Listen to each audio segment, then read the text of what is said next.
Jangan lupa untuk subscribe YouTube channel Metro TV News dan nyalakan notifikasinya.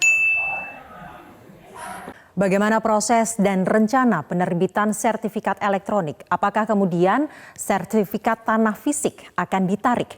Saya akan bahas langsung bersama dengan Menteri ATR BPN Sofyan Djalil. Selamat malam, Pak Sofyan. Selamat malam. Bapak, ada isu bahwa Bapak, ada isu bahwa sertifikat tanah fisik ini nanti akan ditarik dan diganti dengan yang elektronik dalam bentuk digital. Sebenarnya seperti apa, Pak? Karena isu ini cukup santer saat ini di masyarakat. Itu keliru ya, karena ada yang mengutip peraturan menteri itu di luar konteks. Sehingga seolah-olah kita akan menarik sertifikat yang ada di masyarakat. Sebenarnya nggak begitu. Pemerintah tidak akan menarik sertifikat itu, tapi kita akan memperkenalkan sertifikat elektronik, kemudian nanti yang sertifikat baru, kemudian kalau ada transaksi nanti baru. Semua sertifikat yang masih ada tetap berlaku. Nah, Bapak, lalu nantinya apakah sertifikat tanah ini akan ada dua yang berbentuk digital dan juga fisik, seperti itu, Pak? Akan paralel sampai beberapa tahun ke depan, ya kan, sama seperti mata uang.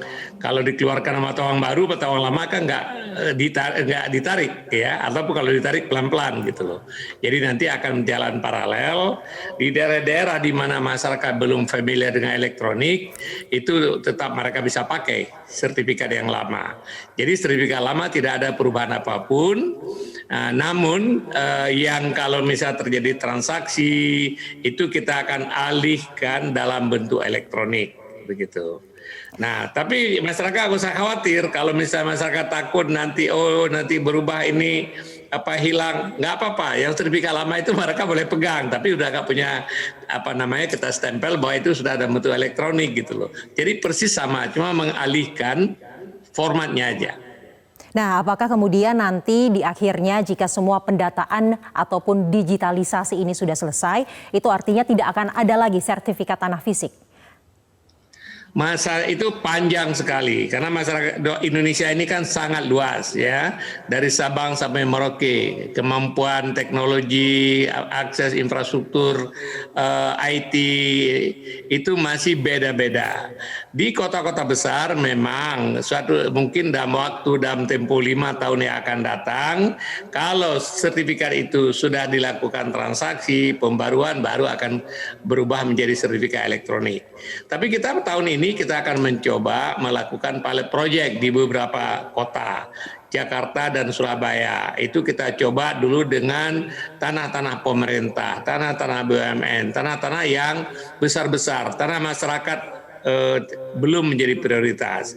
Kemudian juga kita akan memperkenalkan beberapa kota yang sudah siap seperti Denpasar dan lain-lain untuk uji coba. Seperti tadi Anda telah bikin dalam pengantar, saat ini kami telah memperkenalkan 4 layanan elektronik sejak tahun yang lalu. Ya, pengecekan sertifikat, kemudian zona nilai tanah, hak tanggungan elektronik dan roya. Yang terakhir ini sudah 100% elektronik, tidak ada masalah sama sekali. Jadi masyarakat jangan khawatir bahwa sertifikat elektronik itu akan hilang keamanannya berkurang, convenience berkurang. Justru sebaliknya, dengan ada sertifikat elektronik maka penipuan nggak bisa dilakukan lagi, pemalsuan tidak bisa dilakukan, begitu. Jadi semua dokumen sudah dokumen elektronik. Masyarakat bisa membayangkan misalnya uang. Dulu kita punya rekening di bank, itu ada buku tabungan. Hari ini buku tabungan nggak ada lagi, yang ada notasi aja dan bisa dicek lewat handphone dan lain-lain begitu. Itu contohnya. Contoh lain di pasar modal, kalau Anda masih ingat tahun 90-an transaksi saham di pasar modal itu ada sertifikatnya, sertifikat saham.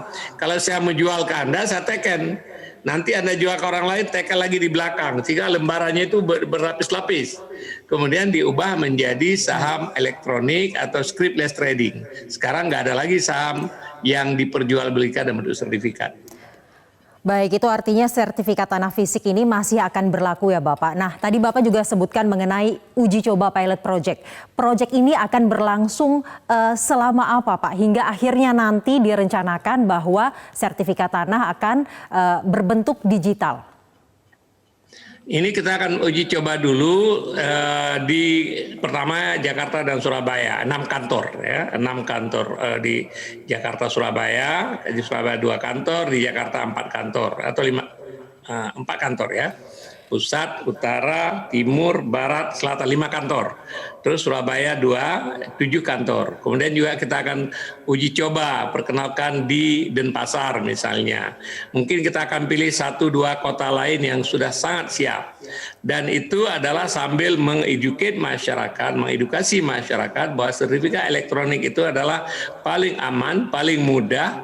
Orang tidak perlu antri di BPN lagi kalau mengubah atau menjual tanah atau mengecek tanah atau memberikan jaminan dan lain-lain. Jadi cukup nanti orang melakukan transaksi lewat handphone ya kan atau lewat komputer. Nah, baik Bapak, apakah ini artinya tujuan untuk mendigitalisasi sertifikat tanah ini untuk kemudian mengurangi manipulasi data dan apalagi tujuan yang ingin dicapai oleh kementerian Pak? Yang ingin dicapai adalah bagaimana pelayanan publik menjadi lebih baik, ya. Pelayanan publik lebih baik. Nanti kalau sertifikat elektronik, kemudian kita bisa kaitkan dengan NIK, ya kan. Kemudian bisa dikaitkan dengan hal-hal yang lain. Jadi semua itu sudah saling terkoordinasi. Jadi dengan demikian, penipuan. Ya, kemudian kerja mafia tanah itu akan hilang sama sekali. Kemudian masyarakat tidak perlu antri lagi kantor BPN. Kalau hari ini Anda berurusan di BPN, walaupun terus kami ingin perbaiki, tapi masih ramai sekali. Beberapa kantor misalnya itu masih ramai sekali, crowdednya dan sulitnya. Kalau sudah elektronik nanti ada sistem pengaduan elektronik, kalau Anda tidak dilayani, kemudian bisa melapor secara elektronik semua. Kita lihat semua pelayanan yang sudah berbasis elektronik itu menjadi sangat mudah. Contoh tiket, ya kan? Tiket elektronik, kita nggak perlu bawa lagi kertas, ya kan? Datang ke sana tunjuk ini tiket saya begitu. Jadi tujuannya adalah dalam rangka pelayanan publik sehingga lebih mudah. Kemudian dari segi keamanan, dokumen elektronik ada paling aman. Tidak ada seorang pun bisa memalsukan. Mempermudah dan juga membuat lebih aman ya Pak. Lalu kemudian yang bergulir juga di masyarakat ini mengenai anggaran. Nantinya anggaran akan seperti apa nih Pak, surat tanah elektronik ini?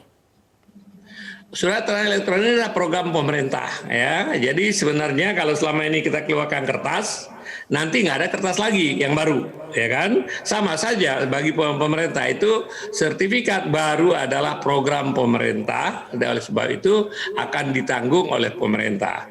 Kalau kemudian masyarakat dikenakan biaya namanya PNBP normal, ya, misalnya melakukan transaksi jual beli, ada pajak atau pendapatan negara bukan pajak yang dibayarkan kepada negara. Sekarang itu Rp50.000. Ya, satu transaksi.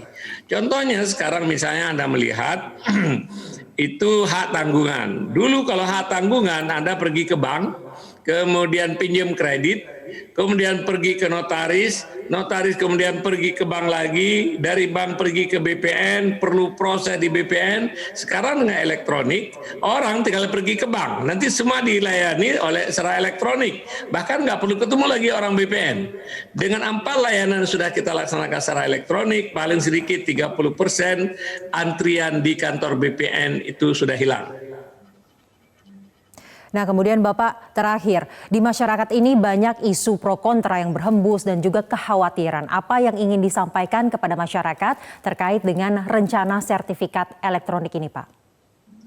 Yang pertama adalah memang kemarin itu gara-gara salah kutip ya, atau dikutip di luar konteks kemudian menjadi berita sehingga masyarakat khawatir. Jangan-jangan pemerintah ini akan menarik sertifikat. Pertama saya yakinkan bahwa tidak ada penarikan sertifikat. Kalau ada orang yang datang mengaku orang BPN menarik sertifikat, jangan diberikan. Kita tidak suruh dan tidak membenarkan. Yang ketiga, kalau masyarakat khawatir tentang keamanan, sebenarnya dokumen elektronik itu sangat aman. Misalnya masyarakat punya uang itu di perbankan ratusan triliun, ribuan triliun, itu semua elektronik sekarang dan tidak ada yang hilang, ya kan? Begitu juga di pasar modal. modal. Itu nilai saham di pasar modal itu ratusan ribuan triliun, semua dalam bentuk elektronik. Bagaimana pengamanannya? Yang pertama kita tunduk kepada aturan yang ditetapkan oleh BSSN, Badan Security Cyber Nasional. Kita mengikuti aturan yang ditetapkan oleh Menkominfo. Ini dua aturan ini sangat ketat tentang keselamatan. Tapi di samping itu nanti kita juga akan mengikuti standar keselamatan berdasarkan ISO, ya, berdasarkan ISO seperti keselamatan yang ada di perbankan, sehingga tidak bisa orang mengcrack, ya, tidak bisa orang melakukan melakukan hijack, ya. Kalaupun misalnya dilakukan itu perlindungan berlapis-lapis. Kita punya data center disimpan dokumen itu di beberapa tempat, sehingga kalau satu terjadi mati lampu atau apa di tempat lain langsung otomatis bisa kita pakai. Jadi cukup aman. Baik, terima kasih Bapak Sofyan Djalil, Menteri ATR BPN atas penjelasannya di Metro TV.